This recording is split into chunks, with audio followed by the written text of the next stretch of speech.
আসসালামু আলাইকুম সবাইকে। আজকে থেকে আমরা রিঅ্যাক্ট নেটিভটা শেখা শুরু করব।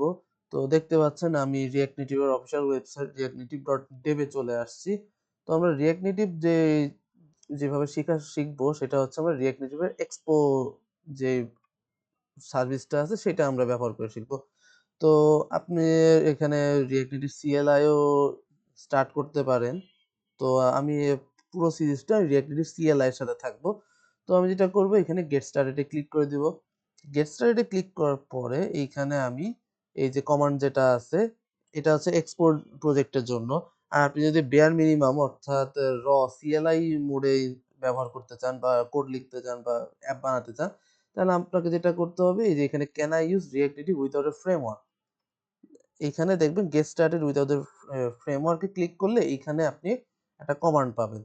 বাট এটা রেকমেন্ডেড না এখন, যা ওরাও ওটা আহ, একটা ওয়ার্নিং এর মতো দেয়।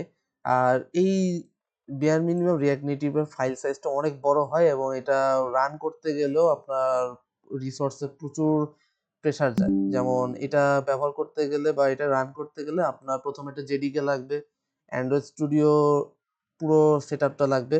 বাট আপনি যদি এক্সপো ব্যবহার করেন তাহলে আপনার অ্যান্ড্রয়েড স্টুডিও খুব একটা দরকার হবে না, আনলেস আপনি যদি এটাকে এমুলেটরে রান করাতে চান। বাট আমি রিয়েল ডিভাইসে এটাকে রান করে দেখাবো, যার জন্য আমার কোনো অ্যান্ড্রয়েড স্টুডিও সফটওয়্যারের কোনো দরকার হবে না। তো এবং এটা খুবই লাইট ওয়েট। এইভাবে যদি আমি অ্যাপ রান করি তাহলে আমার রিসোর্সের উপরে মেশিন রিসোর্সের উপরেও কোনো প্রেসার যাবে না। আমি যেটা করব এই কমান্ডটা চট করে আমি কপি করে নিব এবং আমি আমার যে ফোল্ডারটা আছে এই ফোল্ডারে এখানে আমি এটা আমার উইন্ডোজের টার্মিনালটা ওপেন করে নেবো, যেহেতু আমি উইন্ডোজ আছি। এবং এই কমান্ডটা যদি আমি ডিরেক্ট এন্টার দিয়ে দিই তাহলে যেটা হবে রিঅ্যাক্ট নেটিভের যে একটা অফিসিয়াল যে টেমপ্লেটটা, ডিফল্ট যে টেমপ্লেটটা সেটা ডাউনলোড হয়ে যাবে। এবং এটার ভিতরে অনেক কিছু প্যাকেজ ইনস্টল করা থাকে এবং মানে অনেক কিছু রেডি করা থাকে। বাট আমরা চাচ্ছি একদম স্ক্র্যাচ থেকে শিখতে। আমরা এক্সপো শিখবো বাট আমরা একদম স্ক্র্যাচ থেকে শিখবো। আমি যেটা করবো এখানে আমি এক্সট্রা কিছু ফ্ল্যাগ অ্যাড করে দিব, যেমন ড্যাশ ড্যাশ টেমপ্লেট, এখানে এর ভ্যালু বলে দিব ব্ল্যাঙ্ক।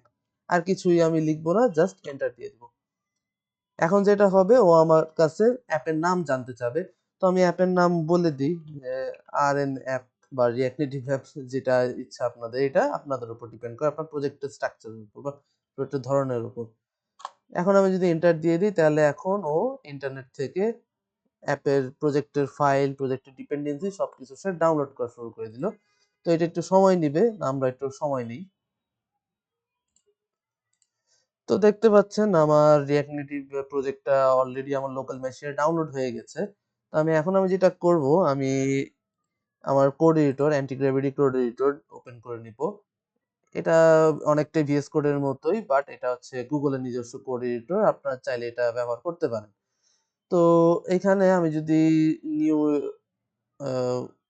ওপেন ফাইল বা ওপেন, আচ্ছা দাঁড়ান এখানে না, আমি যদি এখান থেকে ওপেন ফোল্ডারে ক্লিক করি, এই হচ্ছে ওপেন ফোল্ডার। এখান থেকে দেখতে পাবেন RN অ্যাপটাকে যদি সিলেক্ট করি তাহলে এই যে আমার প্রজেক্টটা ওপেন হয়ে যাবে। আমার অলরেডি একবার ওপেন হয়েছিল যার কারণে এখানে অটোমেটিক চলে আসছে।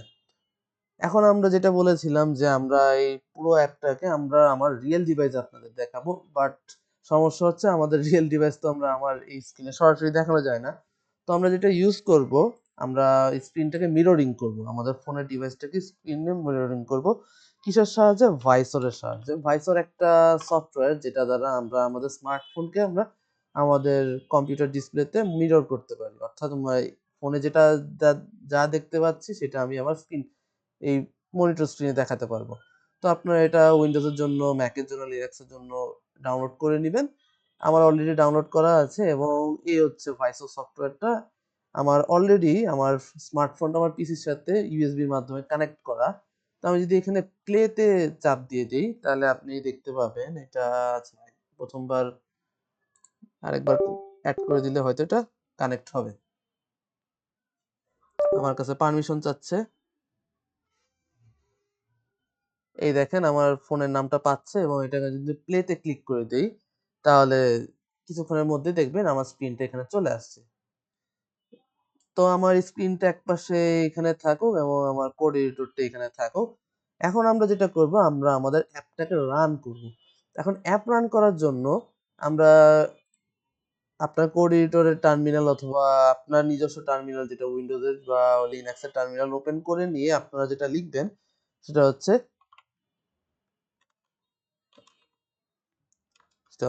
এক্সপো, এই যে npx expo start। হ্যাঁ, আপনার ক্ষেত্রে যেটা হবে, আপনাদের ক্ষেত্রে আমি সেটা বলে দিই। আপনারা যদি ডিরেক্ট npx expo start দিয়ে দেন, তাহলে আপনি যেটা দেখতে পাবেন, আপনার সামনে একটা কিওয়ার্ড কোড ওপেন হবে। এই হচ্ছে আপনার সেই কিওয়ার্ড কোডটা। আমরা আমরা প্রথমত এই কিওয়ার্ড কোডের মাধ্যমে অ্যাপটাকে রান করব।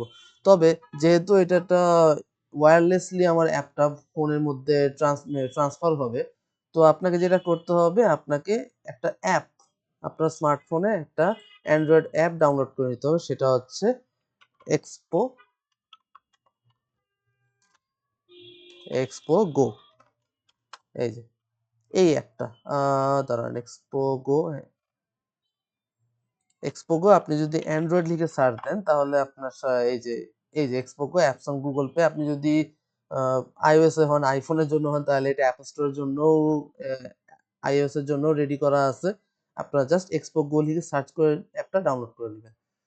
তো এখন আমি যদি এই অ্যাপটা দেখেন, আমি আমার ভাইসরটাকে ওপেন করে নিয়ে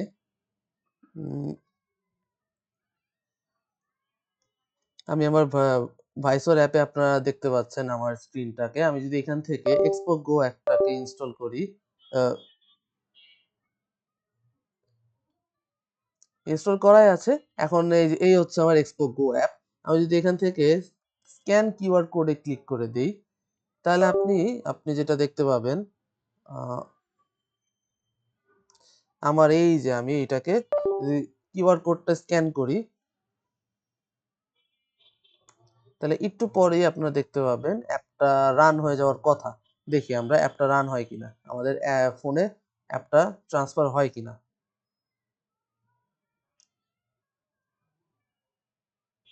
এখনো লোডিং নিচ্ছে।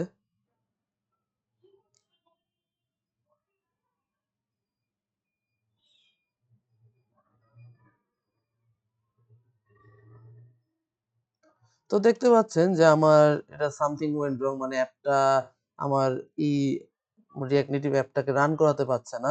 তো আমরা যেটা করব, আমাদের এই সার্ভারটাকে একবার অফ করে দিব। কন্ট্রোল সি দিয়ে আপনারা সার্ভারটাকে অফ করে দিবেন। এরপরে আপনার যেটা করতে হবে, আপনাকে একটা কমান্ড লিখতে হবে, মানে সেম কমান্ডই এক্সপো গো স্টার্টের এই কমান্ডটাই আপনি লিখবেন। পাশে একটা ফ্ল্যাগ ওপেন করে দেবেন, সেটা হচ্ছে টানেল। এতে যেটা হবে, আমার কমান্ডটা মেবি ভুল হতেও পারে, না ঠিক আছে। এই যে TUNNEL টানেল, অর্থাৎ এটা হচ্ছে আপনার মূলত এইখানে যে কিউআর কোডটা আসতেছে, এই কিউআর কোডের পিছনে একটা আইপি অ্যাড্রেস কাজ করে, যেটা অনেক ক্ষেত্রে অনেক পিসিতেই আপনার প্রাইভেট নেটওয়ার্ক, পাবলিক নেটওয়ার্কের কারণে রান হতে চায় না, ওপেন হতে চায় না। তো আমি যদি এখানে টানেল একটা ফ্ল্যাগ ওপেন করে দিই, তাহলে এই ইস্যুটা আমার চলে যাবে। এখন আমি যদি অ্যাপটাকে রান করাই, এখন আমি যদি অ্যাপটাকে রান করে, এই যে এখন আমার সামনে একটা কিউআর কোড আসতেছে, যেটা আগেরটা থেকে একটু বড়ই। তো আমরা যেটা করব, আমরা আবার ভাইসরটাকে একটু ওপেন করি।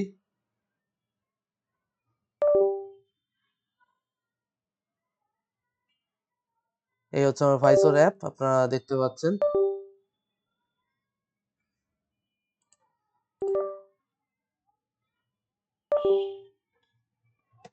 একটু সমস্যা করছে, আমার ফোনটা মাঝে মধ্যে ডিসকানেক্ট হয়ে যাচ্ছে। এখন আমি যদি কিওয়ার্ডটা ওপেন করি,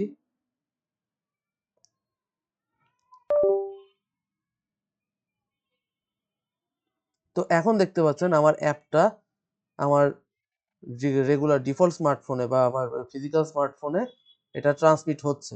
এবং এইখানে আপনি প্রোগ্রেস দেখতে পাবেন। আমার এই যে এখানে লেখা দেখা যাচ্ছে অ্যান্ড্রয়েড বান্ডেল, অর্থাৎ এটা অলরেডি আমার অ্যাপটা বান্ডেল হয়ে এই হচ্ছে আমার আউটপুট। আমার অ্যাপটাকে দেখা যাচ্ছে যে open up app.js to start working on your app. এবং এটা এত রিয়েল টাইম, অর্থাৎ আপনি যদি কোডে কোথাও চেঞ্জ করেন, যেমন একে কি বলতেছে যে open up app.js to start working on your app. তো আমি কি করব, এখানে দেখবেন app.js নামে একটা ফাইল আপনি পাবেন যেখানে এই সেম কথাটাই লেখা আছে। তো আমি এইখানে জাস্ট লিখে দিই যে হ্যালো।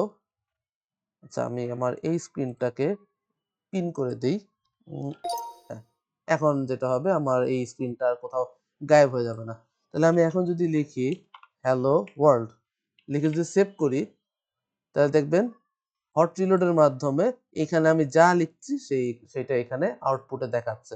অর্থাৎ এটা খুবই ফাস্ট রিলোড নেয়, যেটা আপনি যদি রিঅ্যাক্ট নাটিভ CLI দিয়ে করতেন তাহলে এখানে বারবার রিফ্রেশ দেওয়ার একটা ব্যাপার হতো। তো এই হচ্ছে আমরা কিভাবে আমরা রিঅ্যাক্ট নেটিভ অ্যাপকে আমরা আমাদের ফিজিক্যাল ডিভাইসে রান করাতে পারি। তো এবার চলেন আমরা এই ভিডিওর লাস্ট সেগমেন্ট যেটা, সেটা হচ্ছে আমরা ফোল্ডার স্ট্রাকচারটা একটু বোঝার চেষ্টা করি। এবং ফোল্ডার স্ট্রাকচার এখানে খুবই সিম্পল। জাস্ট এখানে দেখেন, যেহেতু আমরা এক্সপো ব্যবহার করছি, এখানে দেখেন একটা এক্সপো ফোল্ডার আছে যেখানে এক্সপো রিলেটেড কিছু কনফিগারেশন এখানে দেওয়া। তো এইটা আমাদের খুব একটা মাথা ব্যথা করার কথা না। অ্যাসেটস ফোল্ডার, এখানে হচ্ছে আমরা যদি আমাদের অ্যাপ আইকন, অ্যাপের ব্যাকগ্রাউন্ড ইমেজ যদি কিছু থাকে সেটা আমরা এখানে রেখে রেখে দিব। যদি আমাদের কোনো কাস্টম ফন্ট থাকে সেটাও আমরা এখানে রেখে ব্যবহার করতে পারবো। নোড মডিউলস, এটা নিয়ে বলার কিছুই নেই। আমরা যারা Node.js, React.js, Next.js নিয়ে কাজ করি তাদের তাদের কাছে এটা খুবই পরিচিত একটা ফোল্ডার। এটা ছাড়া আমাদের Node.js এ কোনো অ্যাপই রান হয় না। মূলত এখানে আছে আপনার এই যে এক্সপো রিঅ্যাক্ট নেটিভ যেটা রান হচ্ছে, এর পিছনে যে কোড কাজ করতেছে, যে ডিপেন্ডেন্সি গুলা কাজ করতেছে, সেইটার রেফারেন্সই এখানে বলা আছে, আর কিছুই না। বাট এটা যদি আপনি ডিলিট করেন তাহলে আপনার রিঅ্যাক্ট নেটিভ অ্যাপটা মানে রান করবে না। তখন আপনাকে আবার npm i কমান্ডের মাধ্যমে নোড মডিউলসটাকে নিয়ে আসতে হবে। গিট ইগনোর, আপনার প্রজেক্টে কি কি ফোল্ডারকে গিটের জন্য ইগনোর করবেন সেটা আপনি এখানে মেনশন করে দিবেন। app.js, যেটা আমরা কিছুক্ষণ আগেই এডিট করলাম, এইটা হচ্ছে আপনার রিঅ্যাক্ট নেটিভ অ্যাপের সর্বপ্রথম রুট ফাইল। এখান থেকে আপনার রিঅ্যাক্ট নেটিভ অ্যাপটা রান হচ্ছে। app.json হচ্ছে আপনার অ্যাপের কিছু বেসিক কনফিগারেশন, যেমন এই যে এখানে একটা অ্যাপের আইকন, আপনাকে যদি আবার এটাকে রিফ্রেশ করে দেখাই, রিফ্রেশ করার জন্য টার্মিনালে যদি আর লিখেন, আর লিখলে আপনি দেখতে পাবেন অ্যাপটাকে এই যে নতুন করে সে রিফ্রেশ করতেছে। এবং দেখতেছেন এখানে একটা অ্যাপের আইকন আছে, অ্যাপের নাম আছে, যেটা এইখান থেকে পাচ্ছে। এই যে নেম, তারপরে স্প্ল্যাশ স্ক্রিনের এই যে স্প্ল্যাশ আইকন, তারপর আইকন, এই কনফিগারেশন গুলো এখানে বলা থাকে। তো এটা হলো app.json। index.js, আপনার অ্যাপটা মূলত রেজিস্টার হচ্ছে এই ফাইল থেকে, অ্যাপটা রান হচ্ছে এখান থেকে, বাট আপনি এডিট করতেছেন app.js থেকে। অর্থাৎ আপনার এডিটিংটা হবে এই রুট ফাইল app.js, আর আপনার অ্যাপটাকে রান করা হচ্ছে এই মূলত index.js ফাইলটা। দেখেন এখানে ওই জিনিসটাই বলতেছে, যেখানে এক্সপো থেকে একটা মেথডের মাধ্যমে অ্যাপ ফাইলটাকে রেজিস্টার রুট কম্পোনেন্টের মাধ্যমে অ্যাপটাকে রান করতেছে। এরপরে package dot log dot Jason, যেখানে আপনার প্রজেক্টটা কি কি প্যাকেজের উপর ডিপেন্ডেন্ট সেগুলা এখানে দেখা যাচ্ছে। তো এই ছিল আজকের ফোল্ডার স্ট্রাকচার এবং react native, first react native hello world app. তো এখানেই ভিডিওটা আমি শেষ করতে চাচ্ছি। সবাইকে ধন্যবাদ।